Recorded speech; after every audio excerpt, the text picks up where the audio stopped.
Good evening, Leavenworth. It is so great to be here. One of the biggest pains that I have in my heart right now is that, just like all of you, I don't think that when we started 2020, any of us expected that we would be in the middle of a pandemic.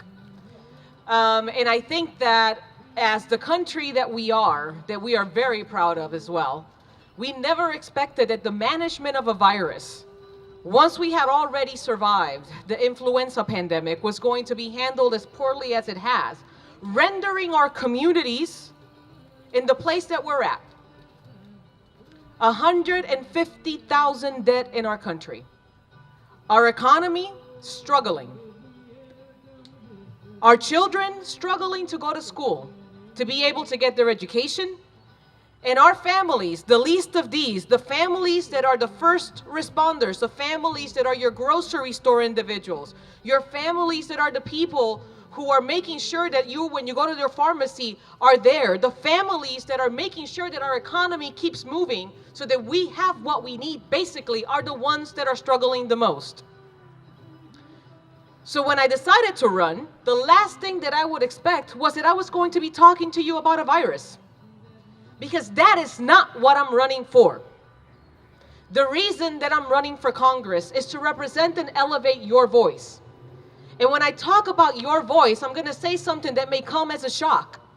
But I'm here to elevate not only the voice of Democrats, but the voice of Kansans. Above all things, we're Kansans and we're Americans. And we need to hold true to the fact that above all things, a letter shall not separate us. And that we will stand resolute on the fact that we will not allow for anybody to try to veer us away from the issues at stake. Because, my friends, this is not a drill. And it is time for us to stand up together and advocate so that all of our families, the 150,000 families in Kansas that are lacking health insurance, can say that they now have access. The expansion of Medicaid was going to be a reality in the state of Kansas.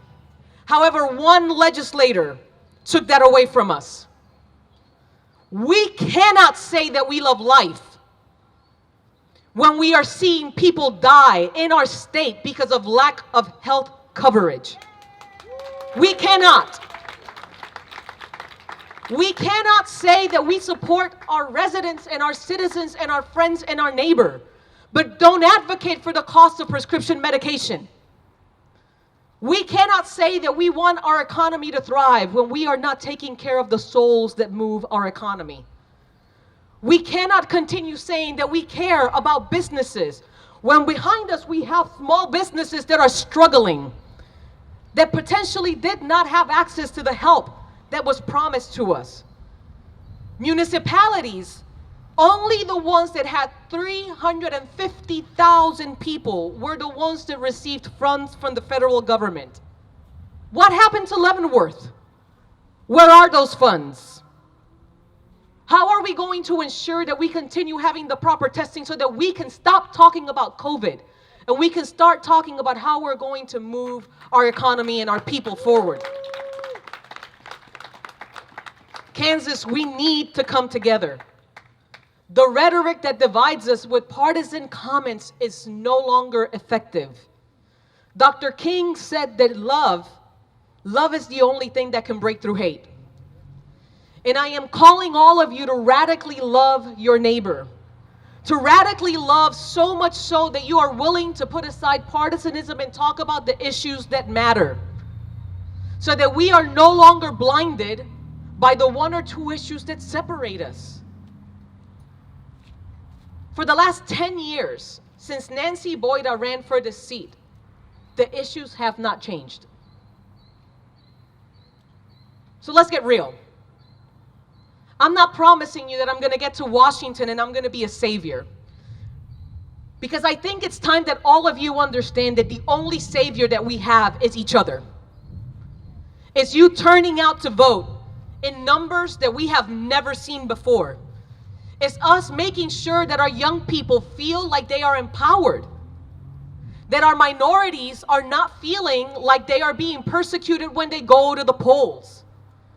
That we start talking and addressing about the realities and the systemic racism that exists in this country that has kept so many families of color behind. without access to home ownership and business ownership.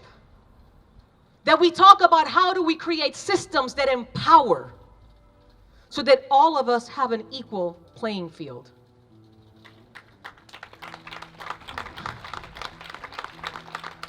My friends, 2020 is the year.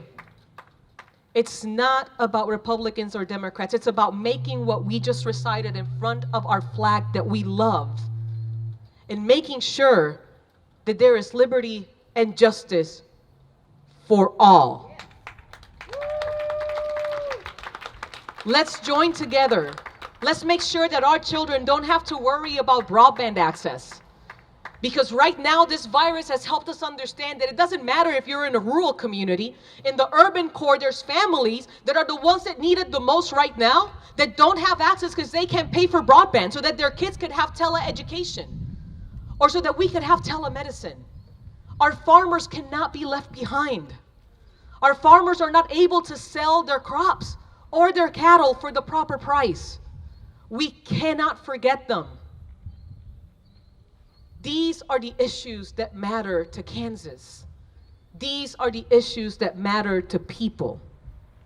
Let's come together, Kansas. Let's select the slate of officers. Let's select the slate of candidates that really do care about people.